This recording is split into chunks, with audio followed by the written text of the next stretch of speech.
Welcome to the Deep Dive, where your curiosity meets our sources to bring you pure insight. You're here because, well, you want to understand things deeply, quickly, get those aha moments without the info overload. And that's what we aim for. Today, we are really getting into something fascinating, this whole idea of ecstasy. How do we actually find more of it? Exactly. And for this deep dive, our learner pointed us to a source that might raise a few eyebrows. Urban Tantra, second edition. Right, by Barbara Carrellas. Yeah. Now, her background, it's in Urban Tantric sex workshops, connections to the BDSM world. So, Yeah. yeah, it's going to be an unconventional exploration. Definitely sounds like it.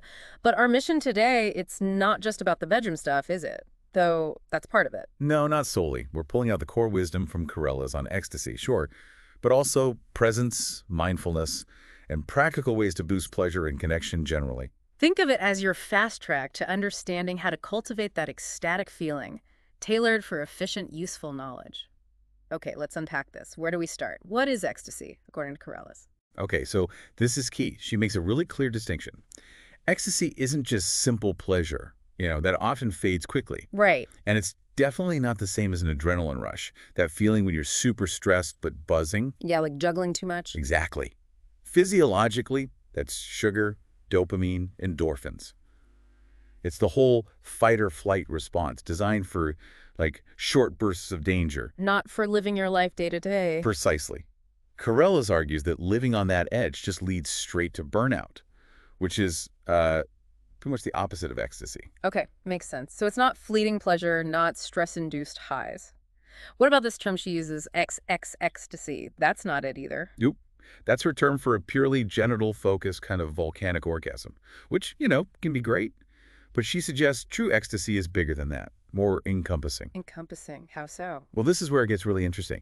She argues that ecstasy isn't actually limited to sex at all. It's something we can find, even cultivate, in just ordinary life. Yeah. Daily moments. That's a big shift. So if it's broader than just sex, how do we actually find it? She talks a lot about presence, right? That be here now idea. Yes, presence is fundamental, and she offers some really practical ways to get there. First up, breath. Okay, breathing. How does that work for presence? Specifically, she mentions nose breathing. Apparently, it stimulates the vagus nerve, which is part of our rest and digest system, helps calm you down, lower heart rate, blood pressure, brings you into the moment. Right, yeah, basic mindfulness. Makes sense. Oh. What else helps us be here now? Another big one is changing your mind, using affirmations. She really emphasizes the power of positive self-talk. Affirmations like, I am safe, or my income is constantly increasing, things like that. The core idea is that our thoughts genuinely shape our reality. so thinking negative stuff kind of creates negative experiences. That's the idea. Yeah. So shifting the narrative with positive affirmations can start to, well, change your experience. She does say, find ones that actually resonate. Don't just force it if it feels totally fake. Good point. She also mentions focus and imagination and this fistify thing. Fake it till you feel it. Yeah, 55. But applying to physical sensation, it's about consciously using your focus, your imagination, to actually create or intensify feelings in your body. How would you do that? She suggests trying it right now, even. Like, focus on your finger. Really put your attention there. Can you feel more sensation? Then maybe try it on, well, more erogenous zones. It's about actively using your mind to enhance physical experience. I can see how that could work. Mind over matter, almost. What else contributes to presence? Well, beyond breath and affirmations, there's non-judgment, non-comparison, letting go of needing to understand everything, just accepting the moment. So less analyzing, more experiencing. Exactly. And dropping expectations is huge, too. Going into things without a fixed idea of the outcome. Oh, and also the whole dynamic of giving and receiving. That really deepens presence when you're with someone else. Okay, so it's a whole mindset shift towards acceptance and engagement. Now, she connects this to the body's energy system, the chakras. How does understanding chakras help with ecstasy? Right, the chakras. She presents the 7 main ones as, like, a map for directing energy and awareness in the body. A map. Yeah. The idea is that understanding these energy centers helps you move erotic energy around for a more full body experience. It's not just localized, he said. So it's about moving energy beyond just the genitals. Exactly. And understanding the chakras gives you a framework for that. But, and this is important, she stresses you don't need perfectly balanced chakras to feel pleasure. It's more a tool for directing and understanding your energy flow. Okay, a tool, not a prerequisite. She mentions a few specific ones: heart, third eye, crown. What's the deal with those? So the heart chakra, the fourth one, Yeah. that's all about connection, love, compassion. But the challenges there are things like resentment, guilt, grief, stuff that blocks love. Yeah. So practices like self-love, breath work, even allowing yourself to cry can help open that up.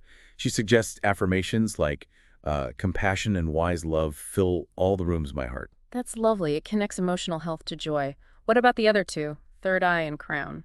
The third eye, the sixth chakra, that's linked to intuition, insight, maybe even visions. Bringing energy up there can enhance that. And the crown, the seventh, is about connection to the infinite, surrender, things like orgasm meditation. They connect to the crown. An affirmation might be, I feel my connection to the infinite. It sounds like a whole system for understanding different aspects of our experience through energy. But again, no perfection needed. No, absolutely not. She's clear. The process of working with your energy, even if it feels blocked sometimes, is part of the journey towards ecstasy. Got it. So moving on from energy centers, she talks about waking up the body and calming the mind. Practical stuff. What are the core ideas there? Breath is foundational again. She introduces something called the four conscious breaths.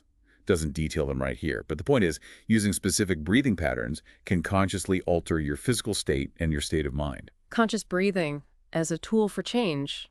Makes sense. It's not just breathing, though. Right? No, she expands it, bringing conscious attention to your movement, how you speak, how you touch, even just making eye contact with a partner. It's about being aware in those actions to deepen connection and let go. Being more mindful in everything. Pretty much. And she also throws in exhilaration and cathartic meditations. These are like quick attitude adjustments. She even suggests screaming underwater. Screaming underwater. Seriously? Yeah.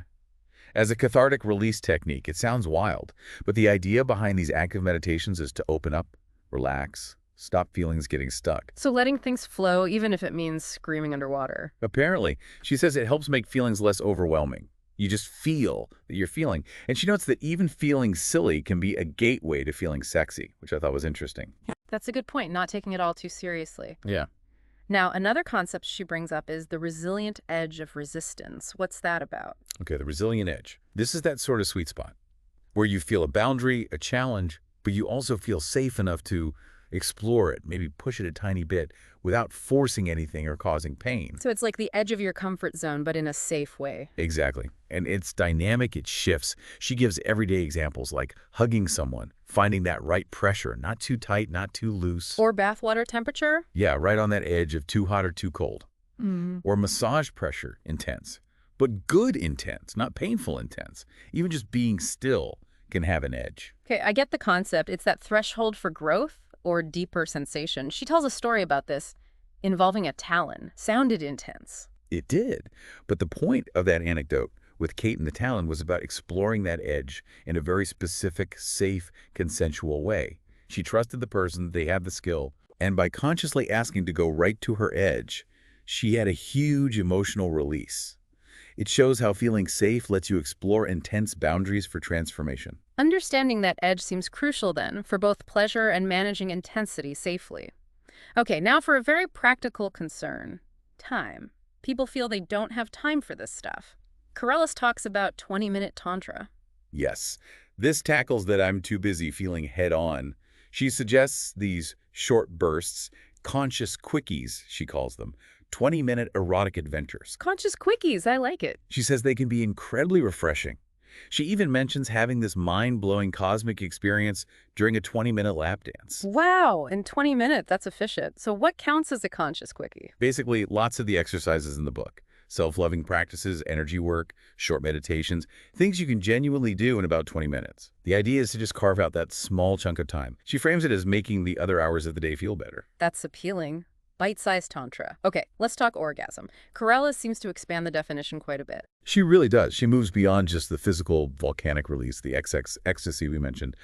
She talks about orgasms that combine that physical release with a deeper spiritual connection, a feeling of boundarylessness, connection to something bigger. And these aren't always genital. She mentioned gigglegasms. Yeah, gigglegasms, those fits of uncontrollable laughter that feel totally full body. That's an example of an orgasmic experience not tied to genital stimulation. It shows orgasm can manifest in lots of ways. Interesting. Why does that happen, do you think? Why can laughing feel orgasmic? Oh, she links it to energy release, letting go. She also brings in yin and yang energy from Taoism. Yin often seen as receptive, yang is active. She suggests these energies influence our orgasms regardless of gender. Right, moving beyond rigid gender roles for energy. Okay, practical tips. She offers some for different bodies. What are the key takeaways? Okay, so for estrogen-based bodies, she emphasizes practice, self-discovery, varying clitoral pressure. She mentions a doorbell technique, pressing and releasing, maybe adding penetration, maybe changing your breathing or fantasy if you feel sick. Getting continuing stimulation. Yeah, keep going even when the first waves hit for more aftershocks. And she briefly mentions the urethral sponge, the G-spot area. Got it. And for testosterone-based bodies. There, she highlights the difference between orgasm and ejaculation, drawing on Taoist ideas. Delaying ejaculation, they believe, can lead to multiple orgasms and conserve vital energy. How do you delay? Techniques like stopping stimulation, redirecting focus mentally, the PC muscle squeeze, relaxation. The main thing is circulating energy through the whole body, not just focusing it all downwards. So for both, it's about mindful exploration, expanding beyond the usual script, and she says there's no right way. Right. Absolutely. Orgasms differ hugely. Intensity, duration, location. It's all valid. Embrace your own experience. Okay. Now, this sounds really out there. Breath and energy orgasms, what's the scoop on those? Yeah, this is definitely pushing the boundaries. Carrellas talks about her own curiosity. Could she really orgasm just by breathing? And could she? Apparently, yes. And she found it incredibly healing, insightful. It led to all sorts of emotional releases, those gigglegasms, angergasms, crygasms, blissgasms she mentions. Wow. So it's about emotional release as much as pleasure. Seems like it. She found it cleared out old emotional stuff, left her feeling refreshed, empowered, so it taps into a much wider spectrum than just physical release. Okay, how does it work? The breath energygasm technique. The basics involve breathing through the mouth or nose, focusing on the belly moving, adding PC squeezes, and consciously directing the energy up through the chakras. Sounds intense. It can be. She says drop expectations, and don't worry if you feel strong emotions or tingling, that's normal. And there's another one, the clench and hold. Yeah, that's a Taoist breath orgasm technique. It involves specific breathing patterns, plus tensing and holding different muscles. She found that one really potent, too. Amazing potential in just breath and muscle control. Okay, shifting gears slightly, connection and intimacy. What tools does Carrellas offer for building that? Eye gazing is a big one. She talks about mirror work, gazing into your own eyes, having dialogues about love, forgiveness. Talking to yourself in the mirror. Yeah. Her point is, if you can't be open and loving with yourself, how can you really be intimate with someone else? That hits home. Makes sense. What else for connection? She touches on understanding sensory preferences, visual, auditory, kinesthetic, using neuro-linguistic programming, or NLP cues. Like, notice if someone says, I see what you mean, or that feels right, or I hear you. Ah, so you tailor how you communicate. Exactly. Connect on their preferred channel. And she also introduces meditation, meditating during masturbation, to consciously connect sex and spirit, which can deepen presence in partner sex too. So tuning in on multiple levels, emotional, sensory, spiritual. Okay, let's talk setting. Creating the right vibe. Conscious ritual, sacred space. Yeah, she outlines a tantric ritual structure. Chilling out, warming up, coming together, the main event or rock and roll, and then afterglow. And the space itself matters. Clean, tidy. She even suggests a futon or mat on the floor instead of a bed to feel more grounded, more present. Interesting. A futon over a bed. What else makes the space sacred? Props. From mild things like feathers to, well, more intense BDSM gear, depending on what you're into. Also the elements. Good airflow, fire-like candles, earth-like incense, water through a bath or shower beforehand. Bringing in the elements. Nice touch. And crucially, safer sex. She stresses making condoms, gloves, whatever you use, a conscious part of the ritual, not an awkward interruption. Integrating safety smoothly. Good point. Okay, the lovemaking itself. What are the core principles of tantric lovemaking, according to her? The main goal is building and circulating both energies, genital sexual energy and heart spiritual energy, keeping both fires lit, so to speak. Both fires. I like that. And lots of positions can be done with or without actual genital contact, so they work for different intimacy levels. Eye gazing is still key. And she mentions hand balancing. Hand balancing. Yeah, but she sees it less as just male-female energy and more about balancing our different inner identities, especially the lover part of ourselves. A broader view. Any specific techniques or exercises? She suggests the sensual senses exercise. Blindfold your partner, explore taste, smell, sound, touch one by one. Really heightens presence and eroticism. Also, techniques like breathing in opposition and moving energy up the spine to connect energetically. And quality over quantity. Yes, the 3 strokes for 30 principle. Make each touch mindful, meaningful, rather than just lots of friction. She also describes a heart-foot hand position to visually represent that energy connection. It sounds much more intentional and multi-layered than just aiming for an endpoint. Now, erotic massage, she talks about that quite a bit. She does. She shares really profound personal experiences, links to death, spiritual insights. She sees it as a powerful tool for raising sexual energy, for healing. So more than just a regular massage. Definitely. She outlines basic strokes, gliding, kneading, vibrations, always emphasizing staying at that resilient edge of resistance we talked about. And the energy exchange is important. Huge. Conscious giving, conscious receiving, the giver's breath influencing the receiver's breath. She mentions specific zones for different bodies and this gestapé moment during the massage. A sestapé moment, what for? For both people to just pause, breathe, center themselves, and integrate the energy that's been built up. It's about conscious awareness throughout. A mindful pause. Okay. She also addresses gender specifically regarding erotic massage. What's the key message there? Well, acknowledging that language around gender is evolving fast, Mm. she stresses mindfulness and clear communication. The massage can be adapted for trans and gender nonconforming folks, but open dialogue and feedback are absolutely essential. Because turn-ons are so individual. Exactly. Everyone's different. She advises approaching it with intentional naivete, being open and curious, not making assumptions. That's vital advice for any interaction, really. Okay, now for maybe the most surprising link. Tantra and BDSM. How does she connect those? Despite looking very different on the surface, she argues they're both fundamentally erotic arts of consciousness. Both can induce trance states, lead to transformation. How can BDSM enhance Tantra, in her view? Through moving and sharing energy via power exchange Mm-hmm. and erotic pain.